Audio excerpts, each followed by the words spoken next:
What are cybersecurity concerns around cryptocurrencies? Is Bitcoin a safe asset to invest in? What happens if you lose your wallet? Diogo Monica, founder and president of Anchorage, is here to address all this and more. Diogo, it's your first time on Kitco. I'm very excited to speak with you. Welcome to the show. Thank you for having me. Okay. First of all, let's talk about Anchorage and what your company is about. Can you give us an introduction? Anchorage is the premier digital asset platform. We allow institutions to build products in crypto. So we provide both the services and the infrastructure that companies need to lend, borrow, trade, custody, and in general participate in blockchain activities. Okay. And what was the impetus behind founding and co-founding Anchorage? I said, you told me offline you founded the company 3 years ago. So what was the inspiration behind that move? Yeah, it's a fun story, and it comes from what you started with, which is, turns out that private keys, and specifically Bitcoin, is very hard to protect. And so Anchorage was started because there were people in the industry that were reaching out to myself and my co-founder for help. Why did they need help? They needed help because they had lost the passphrase to, in that particular case, a $1.5 million Bitcoin wallet. And they were offering me 20% if I could break into it. And so this asset class is very different than any other asset class. I'm just going to interrupt you there. When you say break into it, what does that mean? Like, like hack his account? Like, what does that mean? Well, it means that they had lost the passphrase to the wallet itself, and they were looking for help to break into the wallet. And these are institutional investors. They have LPs' money. It's not their own money. And so you can imagine the next question is, okay, but what are you doing with the rest of the $90 million that you fundraised from your LPs? And obviously the answers were terrible. And so Bitcoin is a better instrument. Think about it as, a gold bar. If you lose your gold bar, there's no recovery. There's no one for you to ask it back. You lost it, you lost it. Bitcoin, in a way, in a very simplistic way, can be thought of as a very long password that you have to have in safekeep. And as you and I know, people are terrible at remembering their password. And so a lot of people have actually lost access to their Bitcoin, especially people that had Bitcoin from the early days when it wasn't very valuable, and then ended up finding out that Bitcoin was now worth 1,000 times more, and they did not remember how to access it anymore. So your company is kind of like a crypto locksmith. If I get locked out of my home, I'd call a locksmith, hey, open the door for me. Hey, I got locked out of my wallet. Diogo, can you help me out? Is that a good way to describe it? In fact, we do the opposite. We prevent institutions from losing the keys in the first place. I understand. You should never be in a situation where you lost your key and you're locked out of your house. And you can't. If you are a large institution like the clients of Anchorage are, we have big crypto funds, we have big VC firms like Andreessen Horowitz, we have clients like Visa. Just yesterday, we announced a partnership with Visa that allows any neobank or bank to integrate with crypto APIs and be able to offer crypto to their consumers. So that's what we do. We provide safe, regulated platform for institutions to build their products on. Okay. All right. Let's talk about that in regulation in just a bit. But going back to the keys now, I'd like to address this issue. I think it's more common than you might think. I have a friend at work. I'm not going to name him, but he knows who he is. He's probably watching now. And what he did with his crypto key is he wrote it on a piece of paper, he printed it out, and he had it in he put that in several different bank vaults. And he said, look, if I lose one, I can go to another bank vault to retrieve it. Is that something you would suggest doing? How can people protect their keys?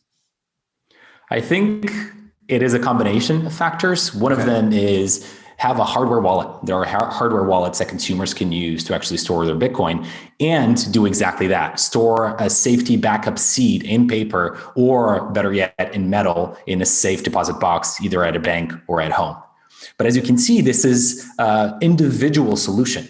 Institutions cannot rely on such solutions like having a paper written down manually and stored in the bank.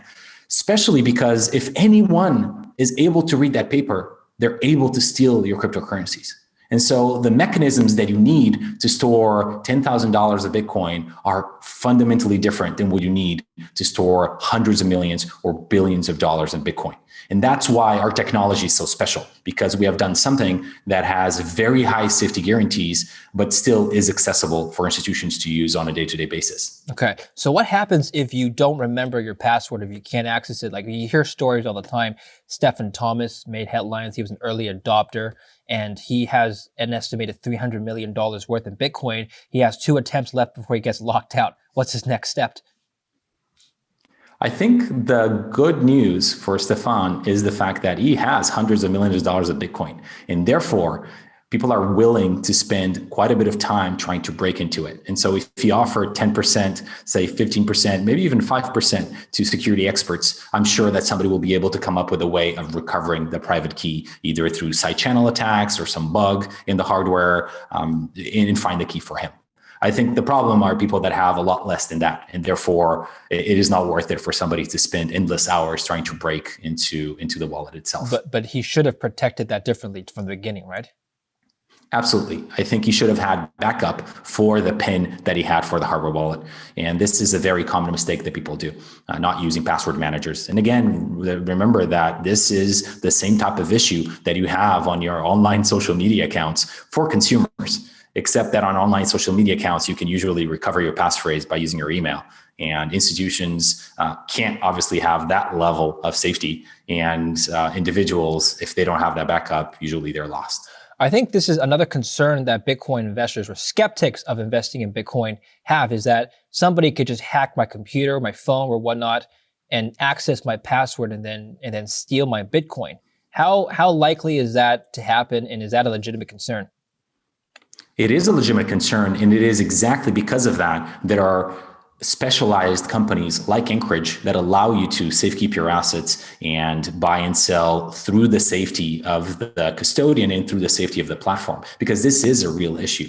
In Bitcoin, if somebody gets a hold of your key or your passphrase, then all of the funds are gone. And so institutions cannot afford to lose millions or hundreds of millions of dollars of assets of their investors or of their own capital on the balance sheet. And so what they have to do is they have to use professional companies and platforms such as Anchorage. I wonder why financial institutions, or not to my knowledge at least, are accepting Bitcoin like Anchorage is. I can go to my bank, deposit cash, and it's their responsibility as custodians to safeguard that cash in my account, right? Why can't I go to them with a bunch of Bitcoin and say, hey, here's my Bitcoin. Can you safeguard it for me? Have financial institutions taken that step yet? Yes, there are. Actually, as of 2 weeks ago, Anchorage became the first federally chartered national bank. And so it is the first time that you have a company that both has the crypto technology and the regulatory clarity to allow anyone to do that. So institution can today come to Anchorage and come to a bank, a federally chartered bank regulated by the OCC, and deposit their crypto assets with us. So now we have that. And we didn't really have that until 2 weeks ago. Okay, let's talk about regulation now, since you brought it up. What are some of the major regulatory changes in the crypto environment over the last, let's say, few weeks to months that you think will really have a dramatic impact on the industry? I think the biggest ones really have been, over the past few months, the guidance letters from the OCC. The OCC has made it very clear that national banks can custody digital assets, they can bank cryptocurrencies or companies that are in crypto, and they allow national banks to participate in decentralized protocols. So these were the three main points that were needed for national banks to know that they had the green light to operate in this space. And so that's part of the reason why it was so exciting when Anchorage announced that we were the first national bank, because the OCC had been providing this guidance around national banks being able to do these services. And now having the first crypto company having that national charter allows clarity for investors that they didn't have before. Now they know that there's a platform that meets qualified custody, that meets the highest threshold, which is a national bank. Are you seeing more adoption of blockchain technology in financial institutions? For example, stable coins. I've been talking to a guest about stable coins and how that's used as a payment method now. Are you seeing a lot more than that of that? Absolutely. I think the difference from 2017 is dramatic. In 2017, people, and specifically institutions, were looking to do something in crypto and came to Anchorage to ask us what they should do. In 2020, companies were coming to us with very specific products and services that they wanted to offer and that they wanted to build. And so we have seen a dramatic resurgence of interest. And in fact, all of these neobanks and challenger banks are coming to Anchorage because in 2020, it became obvious through Square and PayPal that providing crypto to your consumers is no longer, alongside equities, it is no longer an if, it's a when. It is a requirement. Millennials have this affinity for cryptocurrencies. They want it from their banks. And so all of the neobanks and all the challenger banks and bulge bracket banks now are talking to Anchorage so that we can actually help them provide these services for their consumers. Stepping back to an even broader level now, Diogo, we're talking about financial institutions. What about financial institutions on a national level, like central banks? Do you see blockchain and perhaps specific coins like Bitcoin being anchored, no pun intended there, as sort of a reserve currency of national banks and central banks around the world? Yes, I think that is inevitable. What we're seeing, though, is the beginning of the path to doing that. And there's a couple of things that are pretty interesting to note. Number one is the DM cryptocurrency, the rebranding of Libra. There are some very heavy hitters involved in that project, Anchorage included. We were one of the original founding partners of Libra back then, DM now. And that is a project that is coming in 2021 and is a project that is very ambitious, whose goal is to bank the unbanked and the underbanked. So that is the first step in having a stable asset that is massively distributed. There's also decentralized currencies like USDC that are on decentralized platforms. And so these are stable currencies that have allowed people to just have a wallet with US dollar equivalent. And so I think the next steps are going to be to have the same type of assets, but issued by central banks. And we've seen that China has started pilots and actually seem to have a digital version of their currency already up and running in production. All of the other countries are going to follow suit.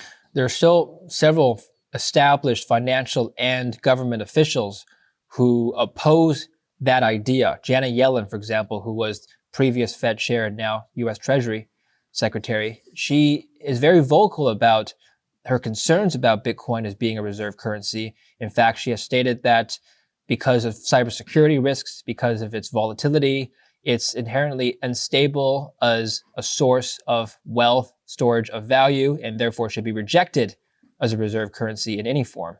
If you were speaking with her right now, what would you say? How would you respond to that? I think we're actually not at odds. I think it's two different matters, whether you want to have Bitcoin as a reserve currency, or if you want to have CBDC, a digital asset that is backed by a central bank. Those are two completely distinct, and both of them can simultaneously be true. You might believe that Bitcoin is not the right reserve asset and at the same time have a digital asset. So those two issues are distinct. And in terms of Bitcoin, what I've seen from her is statements around how exciting blockchain is and how exciting these new assets are, in requests that there is focus on making sure that there's legitimate uses for this and that there are regulated entities that are participating in the space. Mm-hmm. And so that's actually what Anchorage is doing. I mean, again, 2 weeks ago, we became the first crypto national bank. These are the stepping stones that we actually need to legitimize this space, to legitimize Bitcoin. And the other side is we're seeing progressively publicly traded companies in the United States, including MicroStrategy and Square, announcing that they're putting a percentage of their treasuries, their balance sheet, into Bitcoin with the explicit goal of doing capital preservation. And it's not going to end with both of those entities. We're seeing so many publicly traded companies come to Anchorage to help them do the same. And so it is a groundswell of movement that I don't think it's going to stop anytime soon. Mm-hmm. What was the impetus, do you think, behind the central bank digital currency movement? It's not just one bank, it's several. ECB, Chinese central bank, they've all indicated interest or have at least experimented already. I'm just trying to understand what the motivation is to start a CBDC on a national and international level. And also, how is that different from, let's say, just fiat cash? I think the primary difference is that it's a lot easier to innovate around a set of APIs or a set of decentralized APIs. And so if you are an entrepreneur, a founder of a company, and you want to create a new product, if you have available code and APIs that allow you to integrate directly with a financial system, Bitcoin being the perfect example of that. It is completely permissionless. Nobody needs authorization to build a product on Bitcoin or a service on Bitcoin. That is the advantage here. It is the true innovation that is enabled when you lower the barriers of entry. And so imagine that the central banks want, and after COVID and after the sending of checks to American citizens, it became immediately obvious that would be really good for central banks to have a direct relationship with each American consumer. That would be something that would be aided by this technology and would be aided by just simply having a wallet on each person's phone installed that would be capable of receiving digital asset. So those are the things that could be built. Why isn't the Federal Reserve in the US indicating a CBDC for the US? I think we're in the early stages. I don't think we're also seeing, a complete aversion to the idea. I think we're seeing what's actually happening in the space, what the private companies are doing, allowing the space to catch up, allowing banks to come into the space and offer services, allowing more track record of the companies that are in the space, allowing to see which technology is going to win out. If you look out there right now in the industry, there's dozens, if not hundreds of blockchains that all of them are legitimate and all of them have different purposes. And so I think there's a little bit of a wait and see strategy here, but we've also already seen quite a bit of interest. And I think in private, they're most definitely having conversations around this topic. Okay. Any thoughts about the Bitcoin price or the movement we've seen in the last few weeks? The run up to 40,000, and now it's kind of hit a resistance level around the 40,000 mark. Was that move surprising for you, first of all? I think that is the best thing for Bitcoin price is not if it's going up or down, it's for it to be right. It is for institutions to have the liquidity and the price discovery capability to ensure that we have a safe market for institutions to participate. So over the long run, I think it's going to go up. I think it is a digital store of value. I think people are recognizing the narrative of digital gold that is becoming the de facto standard for what Bitcoin means to a lot of people. And so I think over the long run, it will definitely increase. But the volatility for some people is a good thing. For some people is a bad thing. And it's definitely there. Let's talk about Bitcoin as digital gold, and we'll wrap it up there. It's interesting. I've been reading the comments in some of our gold videos, and people are like, "Gold? What is that? Is that a physical form of Bitcoin?" I think people are humorous that way. But can you elaborate on the similarities here? Why are people saying that, you think? I think the primary view on this is that gold is a scarce asset, right? History has shown that has been limited in supply, even though there's obviously a little bit of inflation in gold that is found. There's a limited amount of gold in the world. And there might be more gold than asteroids. A lot of people also talk about that. But in the world right now on Earth, there's a limited amount of gold that is waiting to be mined. I think the scarcity of Bitcoin is equivalent, except that it's actually better because we know that will never be issued more than 21 million Bitcoin total.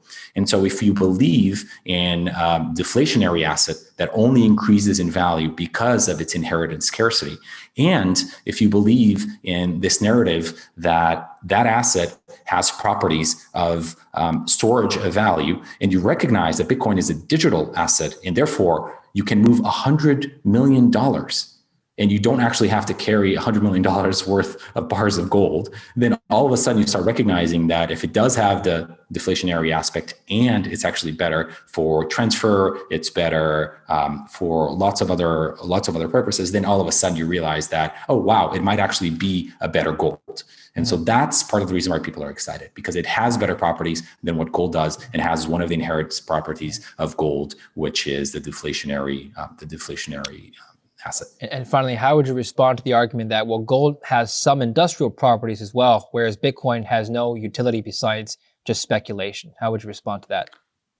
I would say that the majority of the value of gold is speculation. We know that the industrial value is actually probably less than a fifth of what the gold value is. And what gold is effectively an asset class that people run to when they're afraid of inflation. And so it is an inflationary hedge. And Bitcoin is also an inflationary hedge. People look at gold as an uncorrelated asset to their normal assets. And Bitcoin is proven to be a decorrelated asset or uncorrelated asset to the normal assets. So all those characteristics that people look for in gold primarily are also present in Bitcoin. Okay. Well, I look forward to speaking more with you about CBDC, and perhaps maybe one day we'll have a more in-depth discussion about physical Bitcoin, or I mean gold. And, we'll look forward to catching up. Thank you very much, Diogo. Thank you for having me. And thank you for watching Kitco News. I'm David Lin.